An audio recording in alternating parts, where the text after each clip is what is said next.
Hello friends, स्वागत है आपका विजेता 2.0 में। आशा है कि आप सब स्वस्थ होंगे, मस्त होंगे और अपने कर्म पथ पर लगातार अग्रसर होंगे। ठीक है, तो चलिए आज का वीडियो स्टार्ट करते हैं। आज के वीडियो में हम बात करेंगे लोकसभा के बारे में। लोकसभा में जो भी इम्पोर्टेंट, जितने भी सारे इम्पोर्टेंट क्वेश्चन बन सकते थे वो मैंने इस वीडियो में कवर कराने की कोशिश की है। तो चलिए बिना आपका समय गंवाए आज का वीडियो हम स्टार्ट करते हैं। ठीक है, हमारा पहला क्वेश्चन है, लोकसभा का गठन कब हुआ था? जिसका राइट आंसर है 17 अप्रैल 1952 को। ठीक है, अब नेक्स्ट क्वेश्चन की ओर बढ़ते हैं। नेक्स्ट क्वेश्चन में है कि लोकसभा की चर्चा किस अनुच्छेद में है? तो दोस्तों, लोकसभा की चर्चा अनुच्छेद 81 में है। अगर आपसे पूछे कि राज्यसभा की चर्चा किस अनुच्छेद में है, राज्यसभा की चर्चा अनुच्छेद 80 में है। इसके लिए आप एक ट्रिक याद रखिएगा, सरला। स से बोले तो संसद, जिसकी चर्चा 79 में। र से बोले तो राज्यसभा, जिसकी चर्चा अनुच्छेद 80 में। और ल से बोले तो लोकसभा, जिसकी चर्चा अनुच्छेद 81 में। और ये सब भाग 5 में, संविधान के भाग 5 में इसकी चर्चा है। ठीक है, आइए नेक्स्ट क्वेश्चन की ओर बढ़ते हैं। नेक्स्ट क्वेश्चन में हमारा है कि लोकसभा के प्रथम अध्यक्ष कौन थे?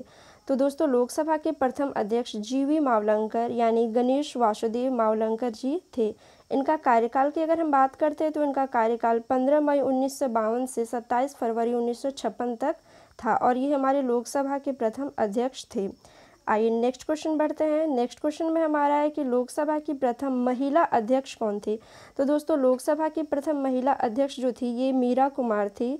इनका जो था ये 15वें नंबर की हमारी लोकसभा की अध्यक्ष रह चुकी है। इनका कार्यकाल 4 जून 2009 से 4 जून 2014 तक था। दोस्तों, मैंने इस वीडियो में सारे इंपॉर्टेंट क्वेश्चन कवर कराने की कोशिश की है। आशा है कि आपको ये वीडियो पसंद आया होगा, क्योंकि एक बात है कि इतिहास पढ़ने वाले कभी इतिहास नहीं रचते। इतिहास वो रचते हैं जो इतिहास को समझते हैं, इतिहास में जीते हैं। ठीक है, इतिहास को अपने जीवन पर उतारते हैं। उनको अपने जीवन में उतारने वाले ही, इतिहास को अपने जीवन में उतारने वाले ही इतिहास को बनाते हैं, रचते हैं। इतिहास इस तरह से पढ़ना चाहिए कि हम पढ़ रहे हैं लेकिन हमारी आने वाली पीढ़ी इस इतिहास में हमें पढ़े। ठीक है, चलिए आगे बढ़ते हैं। आगे है कि लोकसभा की प्रथम महिला महासचिव कौन थी? तो लोकसभा की प्रथम महिला महासचिव जो हमारी थी वो स्नेहलता श्रीवास्तव जी थी। आइए अगला क्वेश्चन कर लेते हैं कि वर्तमान में लोकसभा के अध्यक्ष कौन है? तो वर्तमान में लोकसभा के अध्यक्ष ओम बिरला जी हैं। ठीक है, आइए अगला क्वेश्चन करते हैं कि वर्तमान में लोकसभा का महासचिव कौन है? तो हमारे वर्तमान में लोकसभा का महासचिव उत्पल कुमार सिंह जी हैं। अब क्वेश्चन है कि लोकसभा का सदस्य बनने के लिए आपको कितनी उम्र चाहिए होती है? तो दोस्तों, लोकसभा का सदस्य बनने के लिए आपको 25 वर्ष उम्र चाहिए। ठीक है, राज्यसभा के लिए 30 वर्ष और राष्ट्रपति राज्यपाल बनने के लिए 35 वर्ष उम्र चाहिए। क्वेश्चन आता है कि प्रधानमंत्री बनने के लिए कितनी उम्र चाहिए? तो प्रधानमंत्री बनने के लिए 25 वर्ष उम्र चाहिए होती है। ठीक है, आइए अगला क्वेश्चन करते हैं, किसे युवाओं का सदन कहा जाता है? तो लोकसभा को युवाओं का सदन कहा जाता है। इसके साथ ही किसे बुजुर्गों का सदन कहा जाता है? तो याद रखिएगा, बुजुर्गों का सदन राज्यसभा को कहा जाता है। ठीक है, अब बात आती है कि किसे अस्थायी सदन कहा जाता है? तो अस्थायी सदन लोकसभा को कहा जाता है, क्योंकि 5 साल पहले होने से पहले ये विघटन हो सकता है, ये भंग हो सकता है, इसीलिए यह अस्थायी सदन कहा जाता है। और राज्यसभा की बात करें तो वह अस्थायी सदन उसे कहते हैं। ठीक है, आइए अगला क्वेश्चन हम कर लेते हैं। नेक्स्ट क्वेश्चन हमारा है कि लोकसभा के प्रथम उपाध्यक्ष कौन थे? तो लोकसभा के प्रथम उपाध्यक्ष हमारे अनंत शयनम अयंगर जी थे। ठीक है, अगला क्वेश्चन कर लेते हैं, लोकसभा में सत्ता पक्ष के नेता कौन है? जी हाँ दोस्तों, वर्तमान में लोकसभा के सत्ता पक्ष के नेता नरेंद्र मोदी जी हैं। आइए अगला क्वेश्चन करते हैं कि लोकसभा में विपक्ष के नेता कौन है? तो लोकसभा में विपक्ष के नेता अधीर रंजन चौधरी जी हैं। ठीक है, अगला क्वेश्चन करते हैं कि लोकसभा अध्यक्ष का चुनाव कौन करता है? तो दोस्तों, लोकसभा अध्यक्ष का चुनाव जो है वो लोकसभा के सदस्य ही कर लेते हैं। लोकसभा के सदस्य जो होते हैं वो अपने में से अध्यक्ष और उपाध्यक्ष को चुन लेते हैं। ठीक है, अगला क्वेश्चन है कि लोकसभा के अस्थायी अध्यक्ष यानी प्रोटेम स्पीकर की नियुक्ति कौन करता है? तो लोकसभा में प्रोटेम स्पीकर की जो नियुक्ति होती है वो राष्ट्रपति महोदय जी करते हैं और राष्ट्रपति महोदय जी इनका शपथ ग्रहण करवाते हैं। राष्ट्रपति महोदय इनका शपथ ग्रहण करवाते हैं। किनकी? तो प्रोटेम स्पीकर की। अगला क्वेश्चन कर लेते हैं हम कि संयुक्त अधिवेशन की अध्यक्षता कौन करता है? दोस्तों, संयुक्त अधिवेशन जब लोकसभा राज्यसभा में किसी विधेयक को लेकर कोई विवाद होता है, दोनों का एक मत नहीं होता है या फिर 6 महीना तक उसको रोक के रखता है, इन कारणों से जो होता है वो ज्वाइंट सिटिंग 108 के तहत बुलाई जाती है। ठीक है, अनुच्छेद 108 के तहत ज्वाइंट सिटिंग बुलाई जाती है, जिसको बुलाने का काम तो हमारे राष्ट्रपति महोदय जी करते हैं, लेकिन इनकी अध्यक्षता जो है वो लोकसभा के अध्यक्ष करते हैं। राज्यसभा के सभापति और लोकसभा के अध्यक्ष में दो अंतर है कि ये ज्वाइंट सिटिंग में इनकी अध्यक्षता जो होती है लोकसभा के अध्यक्ष करते हैं, और कोई विधेयक धन विधेयक है या नहीं इसकी जो है इसके निर्धारण जो है वो लोकसभा के अध्यक्ष महोदय जी करते हैं। अगला क्वेश्चन है कि लोकसभा अध्यक्ष को शपथ कौन दिलाता है? तो दोस्तों लोकसभा के अध्यक्ष जो होते हैं उनको शपथ कौन दिलाते हैं? Pro tem speaker. अब इसको ध्यान से समझते हैं दोस्तों, ये जो लोकसभा के अध्यक्ष जो होते हैं इनको प्रोटेम महोदय जो होते हैं इनको क्या डायरेक्ट शपथ दिलाते हैं? जी नहीं, इनको डायरेक्ट शपथ नहीं दिलाते हैं। होता क्या है कि जब राष्ट्रपति महोदय जी प्रोटेम स्पीकर यानी अस्थायी सदस्य के अध्यक्ष की नियुक्ति जब करते हैं तो उन्हें वो शपथ दिला देते हैं, और वो जो होते हैं प्रोटेम स्पीकर जो होते हैं संसद के बाकी सारे सदस्यों को एक साथ इकट्ठे वो शपथ दिला देते हैं। उन्हीं में से कोई अध्यक्ष या उपाध्यक्ष होता है जो तब तक उनका निर्वाचन तब तक जो होते हैं वो नहीं चुने जाते हैं। तो प्रोटेम महोदय संसद के सारे सदस्यों को एक साथ शपथ दिला देते हैं। इसके बाद संसद के सदस्य उनमें से एक अध्यक्ष और एक उपाध्यक्ष को चुन लेते हैं। तो आप समझ गए होंगे कि इनको जो है डायरेक्ट रूप से प्रोटेम स्पीकर शपथ नहीं दिलाते हैं, बल्कि इनडायरेक्टली रूप से इनको शपथ दिलाते हैं। क्वेश्चन आता है कि किस सदन के अध्यक्ष को शपथ नहीं दिलाया जाता है, तो वहाँ भी आप करेंगे कि अध्यक्ष, लोकसभा अध्यक्ष को, क्योंकि उनको डायरेक्टली वो शपथ नहीं दिलाते हैं। ठीक है, आगे बात करते हैं। मत बराबर होने की स्थिति में निर्णायक मत देने का हक किसे होता है? तो ये हक जो होता है वो लोकसभा के अध्यक्ष को होता है। जब किसी विधेयक पर बराबर मत हो जाता है तो लोकसभा के जो अध्यक्ष होते हैं अपना एक वोट देते हैं, अपना मत देते हैं, और जिस विधेयक पर जिस साइड से वो मत देते हैं वो जो होता है वो क्लियर हो जाता है, वही पास होता है। ठीक है, आगे बात कर लेते हैं कि कोई विधेयक धन विधेयक है या नहीं, इसे कौन निर्धारित करता है? तो कोई विधेयक धन विधेयक है या नहीं इसे लोकसभा के अध्यक्ष निर्धारित करते हैं। मैंने ऊपर ही बताया था कि लोकसभा अध्यक्ष को राज्यसभा के सभापति से 2 अधिकार ज़्यादा हैं। अब क्वेश्चन है कि किसे मंत्रियों का सदन कहा जाता है? तो लोकसभा को मंत्रियों का सदन कहा जाता है, क्योंकि जनता इसमें प्रत्यक्ष रूप से चुनाव करती है। जनता इसके चुनाव में भागीदारी जो है वो प्रत्यक्ष रूप से लेती है। ठीक है, क्वेश्चन है कि किसे प्रथम सदन कहा जाता है? तो लोकसभा को प्रथम सदन और राज्यसभा को द्वितीय सदन कहा जाता है। ठीक है, अब है कि किस सदन का विघटन हो सकता है? तो दोस्तों लोकसभा का विघटन 5 साल से पहले भी हो सकता है, अगर सरकार भंग हो गई या फिर कुछ हो जाता है, वैसा दिक्कत कुछ हो जाता है, जैसे 10-5 अगर जो मंत्री लोग होते हैं उनकी किसी तरह से कोई डेथ हो जाती, भंग हो जाती, बहुत सारे रीज़न होते हैं। अगर इस तरह से कोई बात होती है तो लोकसभा भंग हो सकता है, लेकिन राज्यसभा जो है वो अस्थायी सदन है, वो भंग नहीं होता है।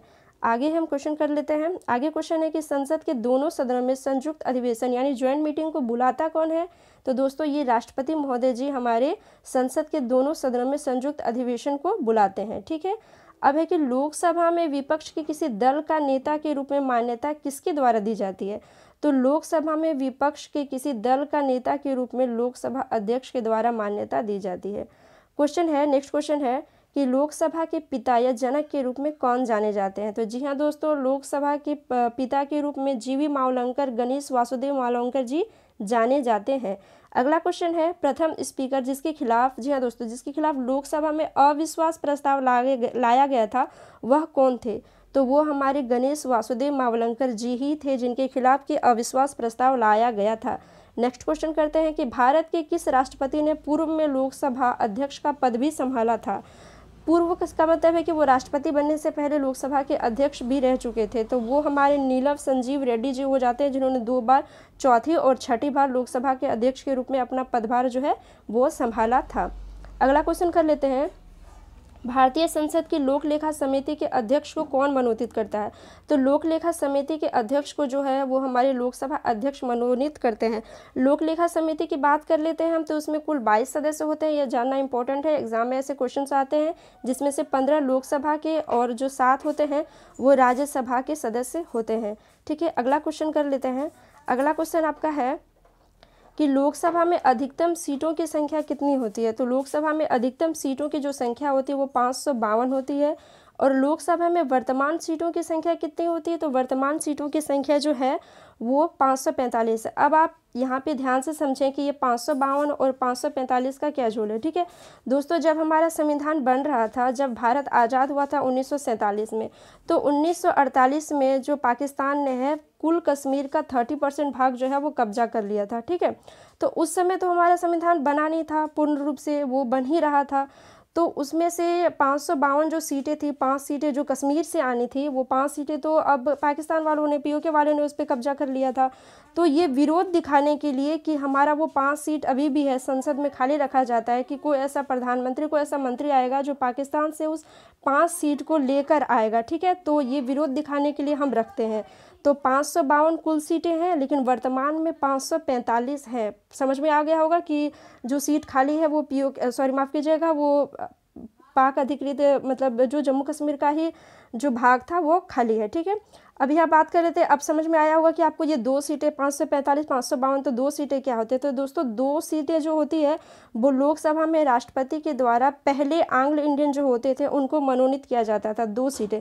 अब यहाँ समझेंगे कि आंग्ल इंडियन क्या होते हैं।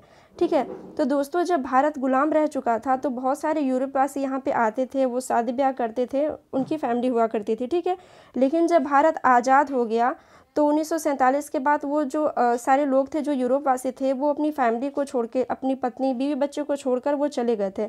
तो उनका प्रतिनिधि करने के लिए उनके तरफ से कोई तो होना चाहिए जो उनके हक के, उनके अधिकार की बात करे। तो इसके लिए प्रावधान रखा गया कि लोकसभा में ऐसे 2 आंग्ल इंडियन को मनोनीत किया जाएगा, जिसे राष्ट्रपति खुद मनोनीत करेंगे, ताकि उनके साथ किसी तरह का कोई ज्यादती नहीं हो, उन्हें बराबर का हक मिले। ठीक है, तो ऐसा होता था। और साथ ही इसके साथ ये भी याद रखिएगा कि सिर्फ यूरोप के जो वासी थे उनके द्वारा जो फैमिली बसाई गई थी, उनके लिए आंग्ल इंडियन का था, किसी और देश का अगर आपसे अमेरिका पूछ जाए तो नहीं होगा। ठीक है, तो इस तरह से होता था, आंग्ल इंडियन को मनोनीत किया जाता था। ये आपका प्रावधान 331 में था, लेकिन अब जो है ये ख़त्म हो गया है। इसे ख़त्म कर भी देना चाहिए था, क्योंकि अब 1947 से अभी तक बहुत ज़्यादा टाइम भी हो गया है। तो अब उनकी अपनी जो है वो सेटल हो गए होंगे लाइफ में, बहुत कुछ हो चुका होगा परिवर्तन। ठीक है, अब क्वेश्चन करते हैं कि संसद का सर्वोच्च अंग क्या है। तो दोस्तों संसद का सर्वोच्च अंग जो है वो लोकसभा है। ठीक है, लोकसभा अध्यक्ष का कार्यकाल कब तक होता है, इसे ध्यान से समझिएगा। लोकसभा अध्यक्ष का कार्यकाल कब तक होता है दोस्तों, जब चुनाव होता है तो निर्वाचन की तिथि, मतलब जब इलेक्शन हो जाता है तो उस तिथि के बाद के, आम चुनाव के बाद से जो नए लोकसभा की जो बैठक, अगली लोकसभा की जो बैठक होती है, वहाँ तक जो होता है लोकसभा अध्यक्ष का कार्य, यानी कि इस इलेक्शन से जब वो निर्वाचित हो जाते हैं तो अगले इलेक्शन में जब तक निर्वाचित होकर अध्यक्ष ना चुना जाए तब तक उनका कार्यकाल होता है। यानी कि अगर वो बीच में 5 साल उनका कार्यकाल पूरा भी हो गया या लोकसभा भंग भी हो जाता है तो वो अपने पद पर, अपने कुर्सी पर बने रहते हैं। तो ये आज का कुछ इंपॉर्टेंट क्वेश्चन था लोकसभा के बारे में, जो मैंने आपको कवर कराने की कोशिश की है दोस्तों। वैसे इस वीडियो में वैसे लोकसभा के लिए तो बहुत सारे क्वेश्चन बन सकते हैं, बहुत सारे, अगर 100 क्वेश्चन मैं चाहूँ तो करवा दूँ, लेकिन मेरा मेन इंटेंशन है कि आपको कॉन्सेप्ट समझा देना। ठीक है, कॉन्सेप्ट अगर आप समझेंगे तो सारी चीज़ों को खुद ही कवर कर लेंगे, क्योंकि रटने से कुछ नहीं होता है, आपको कॉन्सेप्ट समझ में आना चाहिए, तभी आप एग्ज़ाम में अपने लिए एक सीट बुक कर पाते हैं। ठीक है, तो आशा है कि आज का वीडियो आपको अच्छा लगा होगा। मिलते हैं नेक्स्ट वीडियो में, तब तक के लिए खुश रहिए, मस्त रहिए और बाय बाय।